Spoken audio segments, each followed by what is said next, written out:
Salut tout le monde, j'espère que vous allez bien. Aujourd'hui, petit déballage et unboxing d'une caméra. Donc dans ce cas-ci, c'est la GoPro Hero 8. J'ai décidé de passer le cap. Alors il y a déjà des dizaines de vidéos qui sont sur internet pour expliquer un petit peu les spécificités, les effets que vous allez pouvoir faire.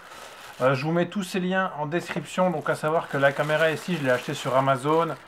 Je l'ai eu à 329 euros. Il y a moyen parfois de l'avoir moins cher.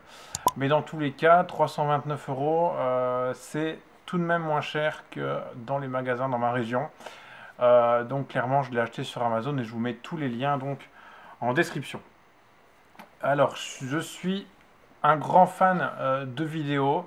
Ça fait quelques années que je regarde pour acheter une GoPro. Je me suis intéressé à toutes les GoPro, mais seulement j'avais jamais passé le cap. Déjà parce que c'est quand même un certain prix, un certain montant. Maintenant j'ai eu l'occasion de m'en procurer une, donc c'est super. Et j'en ai vraiment l'utilité. Donc ce qu'on va faire ici, c'est un unboxing, voir un petit peu ses spécificités. Et puis ben, je vous orienterai dans les liens qui se trouvent donc en commentaire ou dans l'espace ou dans la description en dessous de la vidéo. Donc ben, classique, hein, je pense que tout le monde connaît un petit peu cette boîte. Ça fait d'ailleurs plaisir de la retrouver entre mes mains, enfin. Donc, on voit ici sur le côté toutes les spécificités donc, des photos de 12 mégapixels. On peut évidemment filmer en 4K. On a un slow motion 8 fois. On a l'hypersmooth 2.0. Donc ça, c'est la stabilité de la caméra qui est apparemment terrible sur cette caméra. On a également le time warp en 2.0, donc ça permet de faire des effets terribles d'après ce que j'ai vu. On peut évidemment, on peut éventuellement streamer. Et puis il y a d'autres spécificités. Il y a d'ailleurs celle qui m'intéresse le plus, c'est le fait de pouvoir enregistrer au format RAW. Donc c'est vraiment un format qui permet ensuite d'être modifié et édité. Donc c'est vraiment super intéressant, surtout pour ce petit engin. Alors on a ici les accessoires qui sont repris dans la boîte. Donc on a la caméra, heureusement, on a une batterie, on a un petit support, un autre support et ici ben, le câble tout simplement. Savoir qu'il y a aussi une édition de cette caméra qui coûte 60 euros plus cher avec une batterie supplémentaire et un petit trépied. Donc sans plus attendre, on va procéder au déballage. Donc apparemment il y a une petite partie en carton enlevée ici pour ouvrir. Alors, comment ça marche?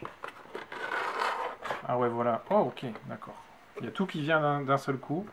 Donc, en fait, la boîte, celle-ci est attachée à la boîte. Ben voilà, donc on a la caméra ici sur son support. D'un premier abord, elle a l'air vraiment de bonne qualité, cette petite caméra. Elle a l'air d'être bien robuste. Et donc, on va ouvrir ici. Alors ici, ils expliquent à l'arrière comment enlever la caméra. Donc, a priori, il faut lever ceci, écarter. Ah voilà, il faut les rentrer et la faire aller vers l'avant. Donc voilà, ici, le petit bijou GoPro Hero 8 version black. Savoir que la version black, c'est celle qui offre le plus de capacité, d'où mon choix. Et donc, on a ici un premier support, tout simplement. Je vais ouvrir correctement la boîte ici. Donc, qu'est-ce qu'on a ici?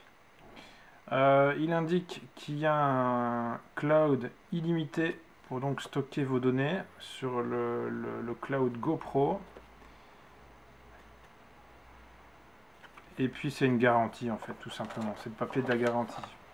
Voilà, ici, il nous conseille d'installer la petite application de chez GoPro pour pouvoir l'utiliser en mode Wi-Fi depuis le smartphone.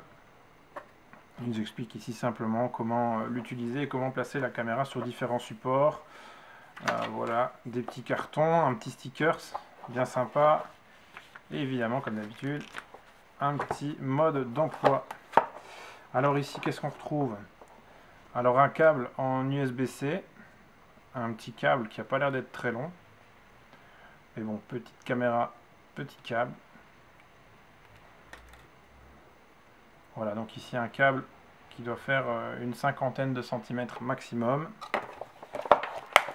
Ah, on a la batterie ici que j'imaginais quand même vachement plus grosse. Parce que j'avais déjà eu l'occasion de manipuler une GoPro 1 ou 2, je sais plus, mais les batteries me paraissaient quand même vachement plus grosses. Donc ici, vraiment toute petite batterie qui doit faire 2 cm sur 2 avec un petit centimètre d'épaisseur. On a ici un petit support pour la caméra forcément, avec un autocollant 3M à l'arrière, donc sans doute pour le coller quelque part. Et voilà, donc c'est déjà tout pour le déballage de cette caméra. Donc on retrouve le micro ici en dessous. À savoir qu'il existe des films de protection pour la protéger. Ici il y a déjà un film qui est appliqué, ou bien non, je me trompe. Oui, il y a un petit film qui est indiqué à l'arrière pour illustrer un petit peu la caméra que j'enlève. Voilà, clairement, on est loin de la caméra que la GoPro 1 ou 2 que j'avais entre les mains il y a quelques années. Donc, en termes de qualité, ça a l'air quand même d'être vachement mieux. Et donc, j'ai vraiment très hâte de pouvoir l'essayer. Donc, je vous laisse tous les liens en description de cette vidéo. N'hésitez pas à mettre un pouce si la vidéo vous a plu. Voilà, c'était uniquement un petit unboxing. Tout ce qui est conseils, techniques pour filmer, tout ça vous retrouverez sur d'autres chaînes bien plus compétentes pour répondre à ce genre de questions. Je vous dis à bientôt pour une autre vidéo. Donc je vous rappelle, petit pouce en l'air si ça vous a plu. Et je vous dis à bientôt dans tous les cas pour une autre vidéo. Salut!